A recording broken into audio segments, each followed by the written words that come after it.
Welcome back friends. Simplified મેથ્સમાં આપણે છેલ્લે chapter 5માં ભાગ 6 જોયેલો હતો. ભાગ 6 આજે સ્ટાર્ટ કરી રહ્યો છું ભાગ 7. બરાબર. ભાગ 6માં આપણે શું જોયેલું? સ્વાધ્યાય 5.1 અને 5.1માં આપણે ઘણા બધા લેક્ચર્સ અને ઘણા બધા પ્રકારના દાખલાઓ આપણે એમાં જોયેલા. ટોટલ એમાં 34 દાખલાઓ છે મેં કહેલું. ઓકે, પણ એમાંથી બને એટલા લગભગ બધી મેથડના દાખલાઓ આપણે પ્રયત્ન કર્યા છે. હજુ એમાં ઘણા બધા દાખલાઓ મેં નથી ગણેલા એવા છે. જો એમાંથી કોઈ પણ ડાઉટ્સ હોય તો મને કહેજો. બરાબર. ઓકે, હવે આપણે શું કરીએ છીએ કે ત્યાંથી સાતત્ય ટોપિક હવે આપણો પૂરો થયો છે અને હવે આ ચેપ્ટરનો બીજો અગત્યનો ખૂબ જ અગત્યનો અને એ છે વિકલનીયતા. એ ટોપિક આપણે ચાલુ કરીએ છીએ. બરાબર. હા, આપણે યુનિટ ટેસ્ટની નોટિસ પણ મેં ગ્રુપમાં મૂકી છે, એ પણ તમે જોઈ હશે. 27-28 ઓગસ્ટે તમારે મેથ્સ બાયોલોજીની અને ઇંગ્લિશની યુનિટ ટેસ્ટ આવશે દોસ્તો. 25 માર્ક્સની કેમેસ્ટ્રી અને ફિઝિક્સની જેમ જ. ઓકે, તો એનું જે કંઈ આગળ ટાઈમ ટેબલ અથવા તો જે હશે વિગત એ તમને એ વખતે જણાવીશું. રાઈટ. હવે વિકલન જે તમે ઓલરેડી ભણેલા છો, એટલે વિકલનની વ્યાખ્યા એ 11મા ધોરણમાં આપણે જોયેલી છે. રાઈટ. એટલે અત્યારે શું છે કે વ્યાખ્યાને આપણે એક રિવિઝન તરીકે સૂત્ર, વિકલનનું સૂત્ર યાદ કરવાનું છે. કે ભાઈ ધારો કે એ યાદ કરાવી દઉં અને પછી આગળ વધીએ કે એફ જે છે એ એફ એક વાસ્તવિક વિધેય છે. એફ વાસ્તવિક વિધેય છે. હવે બોલો, વાસ્તવિક વિધેયનો મતલબ શું છે? પાછું યાદ છે? વાસ્તવિક વિધેયનો મતલબ એ કે જેનો પ્રદેશ આરનો ઉપગણ હોય અને સપ્રદેશ પણ આર હોય. પ્રદેશ અને સપ્રદેશ બંને આર હોય ને, અને પ્રદેશ આરનો ઉપગણ હોય તો પણ ચાલે, તો એને વાસ્તવિક વિધેય કહેવાય. બરોબર. તથા માની લો કે આમાં હવે સી પણ લઈ શકો સંકેતમાં, સી લઈ શકો અથવા તો એક્સ લઈ શકો, જે પણ લેવું હોય. સપોઝ હું એક્સ સંકેત લઉં છું. X belongs to DF. X belongs to DF એટલે કે ઘટક એક્સ છે એ એફના પ્રદેશમાં આવેલું છે. બરાબર. તો હવે વિકલનની વ્યાખ્યા શું હતી દોસ્તો? એ હું તમને યાદ કરાવી દઉં. આ જો હોય તો જો લક્ષ, હવે લક્ષની વ્યાખ્યામાં તમારે હવે જોજો, આ વિકલન છે ને, વિકલનમાં લક્ષ આવશે. ઓકે, તો જો હવે એ લિમિટ ને એકચ્યુઅલી બે રીતે લખાય છે. પહેલા હું એક રીતે લખીને બતાવું છું. Limit of F of x plus H minus F x upon H H tends to 0. ધારો કે આનું અસ્તિત્વ હોય. ઓકે, તો આ જે અસ્તિત્વ હોય, ખ્યાલ આવે છે? આનું અસ્તિત્વ હોવું જોઈએ.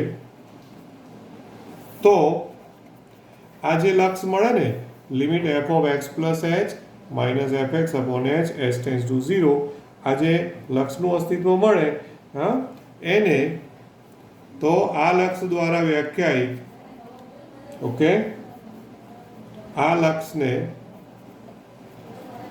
જે એનું મૂલ્ય મળે ને, આ લક્ષનું મૂલ્ય, એ મૂલ્યને જે વિધેય એફ છે, ઓકે, એ વિધેય એફ નું એક્સ આગળ વિકલિત કહેવાય છે. એક્સ આગળ શું કહેવાય છે? વિકલિત કહેવાય છે. વિકલિત, ઓકે, કહે છે. ખ્યાલ આવે છે? તમે ટેક્સ્ટબુકમાં જોશો ને દોસ્તો, તો એણે એક્સ સંકેત વાળું પણ સૂત્ર આપ્યું છે, સી સંકેત. અહીંયા સી વાપરું તો કંઈ ફરક નથી પડતો, પણ સંકેતમાં ફરક પડી જાય છે. ઓકે, એટલે હું પહેલા આપણે એને સંકેતમાં લખીએ. બરોબર. તો તેને સંકેતમાં, આને સંકેતમાં એફ ડેશ એક્સ લખાય. સંકેતમાં શું લખાય છે? એફ ડેશ એક્સ લખાય. ઓકે, હવે એફ ડેશ એક્સ છે ને, એના પાછા બીજા સંકેતો પણ છે, પણ એ હમણાં આની નીચે સાથે સાથે તમને આપું છું. એટલે કે માટે F dash x is equal two શું લખાય? Limit of F of x plus H minus F x upon H tends to 0. બરોબર છે. હવે આ જે એફ ડેશ એક્સ સંકેત આપ્યો છે ને, હા, એને શબ્દોમાં શું કીધું છે? એફનું એક્સ આગળ વિકલિત. એફનું એક્સ આગળ વિકલિત એનો આ સંકેત છે એફ ડેશ એક્સ. સપોઝ તમે એક્સની બદલે સી વાપરો ને, તો તમારે કહેવાનું એફનું સી આગળ વિકલિત. તમે સપોઝ અહીંયા સંકેતમાં એ વાપરો, રાઈટ, તો એફનું એ આગળ વિકલિત. આ એટલા માટે અલગ અલગ કહું છું કે ભાઈ એક્ઝામમાં કે પરીક્ષામાં ગમે તે રીતે સંકેત આપે, હા, એટલે હવે એક્સ છે એ તો કોઈ વાસ્તવિક સંખ્યા છે, રાઈટ, એટલે એક્સ બરાબર કંઈ પણ આપી શકે. મતલબ હું સપોઝ એફ ડેશ 2 બોલું, તો એફ ડેશ 2 નો મતલબ શું? એક્સની જગ્યાએ હું 2 બોલું છું, એફ ડેશ 2 એટલે કે એફનું 2 આગળનું વિકલિત. ઓકે, ખ્યાલ આવે છે? હવે આ એફ ડેશ એક્સ છે એના અન્ય સંકેતો શું? હા, કે ભાઈ જો એક નોંધ તરીકે આપું છું. હવે નોંધમાં આપણે એવું લખીએ કે ભાઈ જો આ વિધેય છે, આપણે જે વાસ્તવિક વિધેય એફ એવું નામ આપ્યું છે ને, વાસ્તવિક વિધેય શું કીધું છે? એફ. એ જનરલી આપણને ખબર હોય કે એફ એટલે એકચ્યુઅલી વાય બરાબર એફ એક્સ લેવાય, યાદ છે ને? વાય બરાબર એફ એક્સ વિધેય લઈએ, ઓકે, તો શું થાય? વાય બરાબર એફ એક્સ લઈએ તો આ એફ ડેશ એક્સ છે એને અન્ય સંકેતોમાં શું લખાય? તો કે વાય બરાબર એફ એક્સ છે ને, તો એફ ડેશ એક્સને ડીવાય બાય ડીએક્સ પણ લખાય છે. આ બધા એના સંકેતો છે દોસ્તો. ડીવાય બાય ડીએક્સ પણ લખાય છે. પછી એનો હજી એક સંકેત છે, એ છે y1. y1 નીચે કરવાનું. હજુ એક એનો સંકેત છે y ઉપર ડેશ કરવાનો. ઓકે, હજુ એનો બીજો એક સંકેત છે d by dx of f x. Okay, આ બધા એના સંકેતો જ છે. ડી બાય ડીએક્સ છે ને, ડી બાય ડીએક્સ એકચ્યુઅલી વિકલનનો સંકેત છે. ડી બાય ડીએક્સ નો મતલબ કે એફ એક્સનું એક્સની સાપેક્ષે વિકલિત. એફ એક્સનું એક્સની સાપેક્ષે વિકલિત. બરોબર છે? ઓકે, બોલો આમાં કોઈ ડાઉટ ખરો? રાઈટ, તો આ રીતના તમારે સંકેત વાપરવાના રહેશે. અચ્છા, ડી બાય આમાં એક્સ આગળ જ છે, રાઈટ. હવે અહીંયા સપોઝ આ તો કોઈ બી સંખ્યા હોય ને, 2 હોય ને, એફ ડેશ 2, તો d by dx of f x at x equal to 2 આવું લખશે. હો, દાખલા તરીકે પહેલા આ જે છે વગેરે સંકેતો દ્વારા દર્શાવાય એ લખી દો અહીંયા. વગેરે સંકેતો પણ વપરાય. બરોબર. અચ્છા, હવે હું તમને કહું, દાખલા તરીકે જોજો કે ભાઈ માની લો કે આવું હોય એફ ડેશ 2, તો એફ ડેશ 2 હોય ને, તો એને તમે d by dx of f x, okay, at x is equal to 2 આમ પણ લખાય. બંને એકનું એક જ છે. એટલે કહેવાનો મતલબ શું છે કે અલગ અલગ સંકેતોમાં પ્રશ્નો પૂછાય તો આપણને ખબર હોવી જોઈએ કે ભાઈ એફ ડેશ 2 લખો કે પછી ડીવાય બાય ડીએક્સ આવું બી લખી શકો.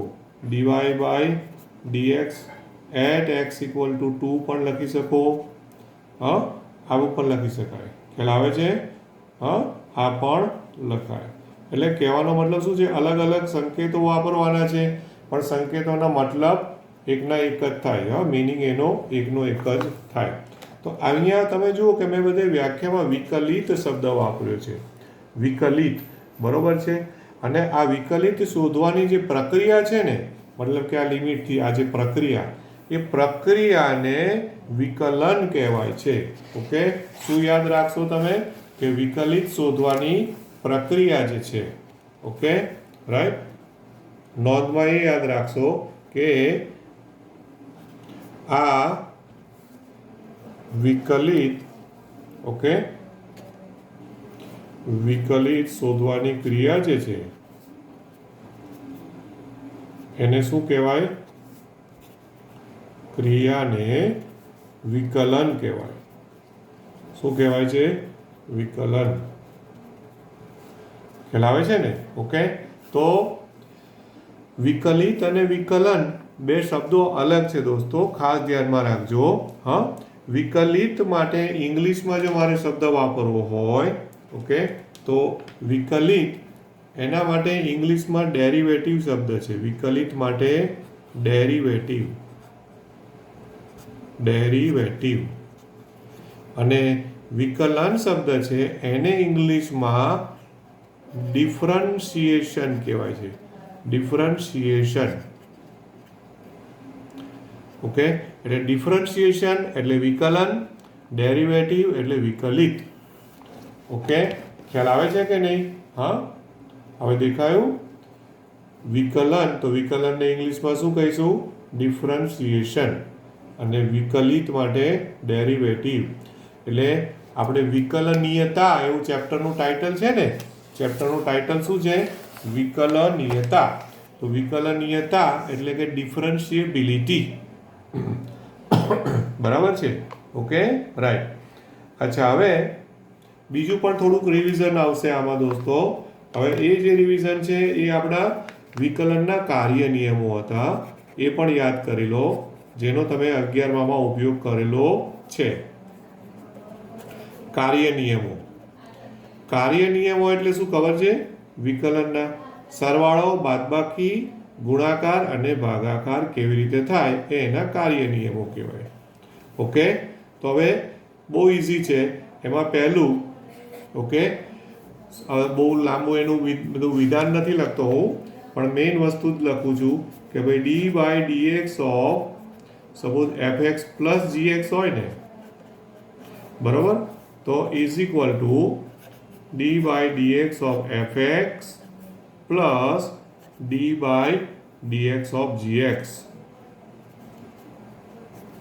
ઓકે, આ થયો સરવાળાનો કાર્ય નિયમ.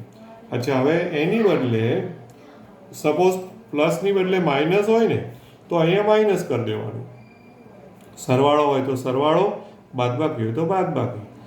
આવું તમે દોસ્તો એકચ્યુઅલી લિમિટમાં કરેલું જ છે. લિમિટમાં હોય તો બે વિધેયનો સરવાળો હોય તો તમે સરવાળામાં લિમિટ અલગ અલગ આપી દો છો ને, એવી રીતે વિકલન હોય તો વિકલનમાં પણ તમારે લિમિટ અલગ અલગ આપી દેવાની. બરોબર છે?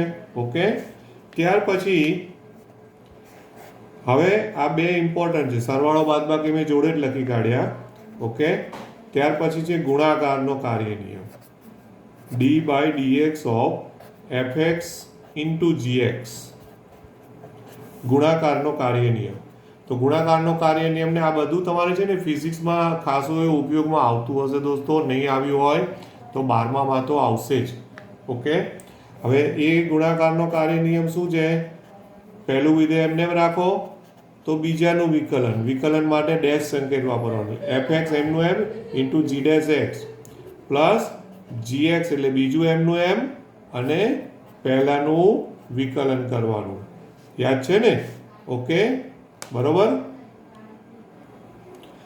અથવા આને બીજા સંકેતમાં પણ લખીએ છીએ આપણે. હા, બીજા સંકેતમાં fx ની બદલે u સંકેત અને gx ની બદલે v સંકેત. મને લાગે છે ફિઝિક્સમાં તમે કદાચ uv થી યાદ રાખવાનું સરે કહેલું હોય તમને સબ્જેક્ટ ટીચરોએ. બરાબર છે કે ભાઈ fx ની બદલે u, gx ની બદલે v એટલે d/dx ઓફ uv હોય તો પહેલું એમનું એમ એટલે u એમનું એમ અને બીજાનું વિકલન એટલે કોનું વિકલન? v નું. એટલે શું થાય? dv/dx થાય વત્તા gx એટલે કે v એમનું એમ અને પહેલાનું વિકલન એટલે ઇન્ટુ du/dx થાય. બરાબર કે નહીં? ઓકે, તો આ થયો ગુણાકારનો નિયમ. આ જ રીતે હવે ખાસ ઇમ્પોર્ટન્ટ વસ્તુઓ કે આ બેનો નિયમ છે, એવી રીતે 3 હોઈ શકે, 4 હોઈ શકે, ગમે તે હોઈ શકે.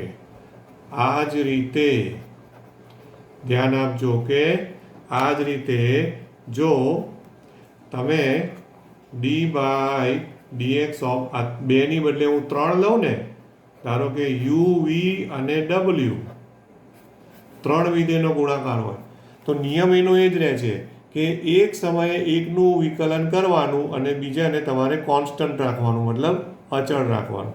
એટલે સપોઝ કે ભાઈ આમાં પહેલાં ને બીજાને અચળ રાખો, બરાબર, એટલે કે યુ અને વી એમનું એમ, તો ત્રીજાનું વિકલન કરવાનું એટલે dw/dx, બરાબર. તો પહેલું બીજું અચળ રાખ્યું, હવે એ રીતે પહેલું ત્રીજું અચળ રાખો, યુ અને ડબલ્યુ અચળ રાખો, તો બીજાનું વિકલન કરો dv/dx. ઓકે.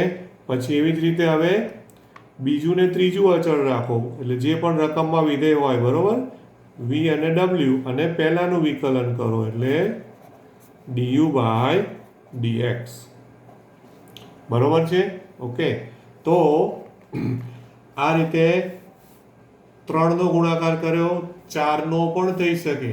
હા, પણ આપણે મોટા ભાગે છે ને 3થી આગળ મોસ્ટલી આવતું નથી, પણ જરૂર નથી કે ના આવે. 3ની બદલે 4નો ગુણાકાર વાળો દાખલો પણ હોઈ શકે. ગમે તેટલા વિધેય હોય, નિયમ એનો એ જ રહે છે. ઓકે. એકનું વિકલન કરો, બાકી બધા અચળ, વત્તા બીજાનું વિકલન, બાકી બધા અચળ. આ રીતે, બરાબર છે, આ સૂત્ર થશે. ઓકે. ખ્યાલ આવ્યો કે નહીં? ઉપયોગ કરવાનો, સૂત્ર બને. હવે એન્ડ સો ઓન એટલે લખતો નથી. હવે મોસ્ટ ઇમ્પોર્ટન્ટ વસ્તુ આવે છે અને એ છે ભાગાકાર. ઓકે. ભાગાકાર. આ આઈએમપી, આને હું મોસ્ટ આઈએમપી કહું છું. એટલે એનો મતલબ એવો નથી કે ભાઈ ગુણાકારનો ઉપયોગ ઓછો છે અને ભાગાકારનો વધારે છે, પણ ભાગાકારમાં ભૂલો થવાની શક્યતા વધારે છે. ઓકે. ભાગાકાર છે એમાં ભૂલો થવાની શક્યતા વધારે છે. ખ્યાલ આવે કે નહીં? એટલે ભાગાકારનો નિયમ આવો છે કે ભાઈ d/dx of fx upon gx. Okay. તો ભાગાકારનો નિયમ એવું કહે છે, 11માં ઓલરેડી કરેલું છે, આ બધું રિવિઝન જ ચાલી રહ્યું છે. છેદથી સ્ટાર્ટ કરવાનું, એટલે છેદ એમનો એમ ગુણ્યા અંશનું વિકલન એટલે f' માઇનસ અંશ એમનો એમ છેદનું વિકલન g' અને આખાના છેદમાં છેદનો વર્ગ. આવું સૂત્ર આપણે ભણેલા છીએ, બરાબર. હવે આ જ સૂત્રને બીજી રીતે લખવું હોય તો કઈ રીતે લખાય? uv ના સ્વરૂપમાં, અથવા d/dx of u upon v લો, બરાબર છે. d/dx of u upon v, તો શું થાય? સ્ટાર્ટ ક્યાંથી કરવાનું? છેદ એટલે v થી સ્ટાર્ટ કરવાનું, બરાબર છે. હા, તો v એમનો એમ અંશનું વિકલન એટલે du/dx માઇનસ અંશ એમનો એમ ઇન્ટુ છેદનું વિકલન એટલે dv/dx અને આખાના છેદમાં v² એટલે કે છેદનો વર્ગ, બરાબર ને? ઓકે. ખ્યાલ આવે છે? આમાં કોઈ ડાઉટ ખરો? રાઈટ. તો આ થયો ભાગાકારનો કાર્ય નિયમ, બરાબર છે. રાઈટ. હવે આમ તો એક બીજું એક ગુણધર્મ કહેવાય એવું છે, પણ મેં એને છે ને કાર્ય નિયમમાં જ લઈ લીધું છે, એટલે એને હું 4 નંબર આપી દઉં છું. તો 4 નંબર એવું છે કે ભાઈ d/dx ઓફ kfx હોય, kfx. ઓકે. તો k છે ને અચળ છે, તો અચળને વિકલન ના લાગે તો અચળ બહાર લઈ લેવાનું અને ઇન્ટુ d/dx ઓફ fx. તો એને પણ મેં કાર્ય નિયમમાં ગણી લીધો છે, જ્યાં k અચળ છે. k શું છે? અચળ. ખ્યાલ આવે છે? ઓકે. k શું છે દોસ્તો? અચળ છે. રાઈટ. બોલો, આટલું ક્લિયર થયું? તો આ હતા આપણા કાર્ય નિયમો, બરોબર. ઓકે. પછી કાર્ય નિયમો આવ્યા પછી હવે થોડુંક નવું સ્ટાર્ટ થશે. આ બધું આમ જોવા જાવ તો અત્યાર સુધી જે જોયું આજે એ ઓલમોસ્ટ બધું 11th સ્ટાન્ડર્ડનું આપણે રિફ્રેશ કર્યું છે, રિવિઝન કર્યું છે, બરાબર. હજુ 11માંથી કેટલાક 11માં વિકલનના સૂત્રો આવી ગયા છે, એ પણ રિવિઝન જેવું થશે. પછી નવા સૂત્રો શરૂ થશે, બરાબર. હવે એની પહેલાં 2-3 આમાં પરિણામો આપ્યા છે પ્રમેય તરીકે. ઓકે. તો એને તમારે ખાસ યાદ રાખવાના રહેશે, કારણ કે એકચ્યુઅલમાં કેવું છે કે અગત્યના પ્રમેય છે, વેરી ઇમ્પોર્ટન્ટ, એને પણ હું વેરી ઇમ્પોર્ટન્ટ કહું છું. ઓકે, હવે એ પ્રમેયનું વિધાન શું છે એ તમે જોજો. એનો ઉપયોગ છે ને MCQમાં, અને એમાં તમારે આનો ઉપયોગ તમારે ખાસ આવશે. આ પ્રમેય છે ને એને MCQમાં ઉપયોગી છે. કેમ? તો કે ભાઈ જો મને પ્રમેય ખબર હોય અને રકમ પરથી હું પ્રમેયની મદદથી હું તરત જ જવાબ આપી શકું. પ્રમેય ના ખબર હોય ને તો તમે લાંબુ ગણવા જાઓ અને જવાબ તો પાછો જે આવવાનો હોય એ જ આવે, એટલા માટે. ઓકે, હવે એ એવું કહે છે વિધાન આનું કે જો વિધેય f અને એ કોઈ પણ એક બિંદુ, ધારો કે બિંદુ x બરાબર c આગળ, ઓકે, વિકલનીય હોય. x બરાબર c આગળ શું હોય દોસ્તો? વિકલનીય. વિકલનીય એટલે શું? પહેલા તો એ સમજો. વિકલનીયનો અર્થ કે આ બિંદુ આગળ એનું વિકલન થઈ શકે છે, વિકલન અવ્યાખ્યાયિત નથી થતું, એને વિકલનીય કહેવાય. બરોબર? તો f એ બિંદુ x બરાબર c આગળ વિકલનીય હોય તો આ પ્રમેય એવું કહે છે દોસ્તો કે તે બિંદુ એ c આગળ સતત પણ હોય. તો વિધેય f એ x બરાબર c આગળ સતત પણ હોય. સતત પણ હોય. ઓકે, ખ્યાલ આવે છે? આ બહુ જ ઇમ્પોર્ટન્ટ છે, યાદ રાખવાનું છે તમારે. અને તમારે યાદ રાખવાનું છે, કારણ કે આમાં શું છે કે કોઈ એવું રિઝલ્ટનું કંઈક પણ દાખલો ગણવામાં એવું કંઈ પણ આવી જાય અને વિકલનીય છે એવું રકમમાં આપ્યું હોય તો તમને ખબર પડી જાય અને પછી પ્રશ્ન પૂછે છે કે સાતત્ય ચકાસો, તો તમને આ પ્રમેય ખબર હોય ને તો તમે કહી દો કે ભાઈ વિકલનીય તો આવી ગયું છે, તો પછી આ પ્રમેય મુજબ એ સતત હોય, સાતત્ય ચેક કરવાની જરૂર પડતી નથી. ખ્યાલ આવે છે ને? ઓકે, એટલા માટે આ પ્રમેય ઇમ્પોર્ટન્ટ છે. ખ્યાલ આવ્યો કે નહીં? રાઈટ. હવે પછી આ પ્રમેય ઉપરથી છે ને એને એક ઉપપ્રમેય તરીકે આપ્યું છે કે પ્રત્યેક વિકલનીય વિધેય સતત છે. ઓકે, એ પણ એકચ્યુઅલમાં આમાં આવી જ ગયું છે, પણ આ શું છે, ચોક્કસ બિંદુ આગળની વાત કરી છે અને અહીંયા હવે એવું કહે છે, એને ઉપપ્રમેય નામ આપ્યું છે. પણ ઉપપ્રમેય એટલે એકચ્યુઅલમાં આના ઉપરથી સાબિતી, જે પ્રમેયની મદદથી કંઈ રિઝલ્ટ સાબિત કરે ને એને ઉપપ્રમેય કહેવાય. બરોબર? તો ઉપપ્રમેયનું વિધાન એવું છે કે પ્રત્યેક વિકલનીય વિધેય, પ્રત્યેક વિકલનીય વિધેય સતત છે. ઓકે, આવું આપેલું છે. તો હવે મને કહો કે આ પ્રમેય ને ઉપપ્રમેયમાં તમને ફરક શું લાગ્યો? તો પ્રમેયમાં એક ચોક્કસ બિંદુ આગળ વિકલનીય હોય તો તે જ બિંદુ આગળ સતત છે એવું પ્રમેય કહ્યું છે, અને અહીંયા એવું છે ઉપપ્રમેયમાં કે પ્રત્યેક વિકલનીય વિધેય સતત છે. એનો મતલબ શું? કે વિકલનીયનો મતલબ બધા જ બિંદુ આગળ, એનો પ્રદેશ જે પણ રકમમાં આપ્યો હોય ને એ રકમમાં જેટલો પ્રદેશની કિંમત હોય બધા આગળ હોય તો એને વિકલનીય કહેવાય, અને વિકલનીય હોય તો તે સતત હોય જ. બરોબર? પણ એકદમ ઇમ્પોર્ટન્ટ વસ્તુ એ છે, ધ્યાન આપજો, પરંતુ ઓકે, ખાસ ધ્યાન આપજો, પરંતુ આનું આ જે છે ને આનું પ્રતીપ સાચું નથી, પરંતુ આ વિધાનનું પ્રતીપ સાચું નથી. એટલે શું કહેવા માંગે છે? ખબર પડે છે? પ્રતીપ એટલે એનું ઊંધું થાય. રાઈટ? તો જો વિકલનીય વિધેય સતત છે તો એનું પ્રતીપ શું થાય? સતત વિધેય વિકલનીય છે, એનું પ્રતીપ વિધાન થાય કે નહીં? પણ એવું કહે છે કે આ વિધાનનું પ્રતીપ સાચું નથી, આવું કહે છે. એનો મતલબ કે જો કોઈ વિધેય સતત છે એવું આપેલું હોય તો એના ઉપરથી તમે એવું તારણ ના આપી શકો કે તે વિધેય વિકલનીય પણ છે. દોસ્તો સાંભળજો ખાસ, જો કોઈ વિધેય સતત છે એવું આપ્યું હોય અથવા તો એવું તમે સાબિત કરી દો કે સતત છે, તો તમે એના ઉપરથી એવું ના કહી શકો કે વિકલનીય છે. પણ એનું ઊંધું મતલબ જો વિકલનીય હોય તો પછી એનું સાતત્ય ચેક કરવાની જરૂર નથી, એ સતત છે જ. તો આ બહુ જ ઇમ્પોર્ટન્ટ વસ્તુ છે અને એટલા માટે જ મેં શું કીધું છે, યાદ રાખો પ્રમેય અને ઉપપ્રમેય. બરોબર છે, ખ્યાલ આવ્યો ને? ક્લિયર થાય છે આટલું? Okay, right. હવે ત્યાર પછી હવે એક નવી વસ્તુ આપણે એકચ્યુઅલી શરૂ થાય છે દોસ્તો આમાં. હવે નવી વસ્તુ શરૂ કરું ને એ પહેલાં આપણે હજુ પણ થોડું 11માનું રિવિઝન જ તમને યાદ કરાવી દઉં છું, સૂત્રોને.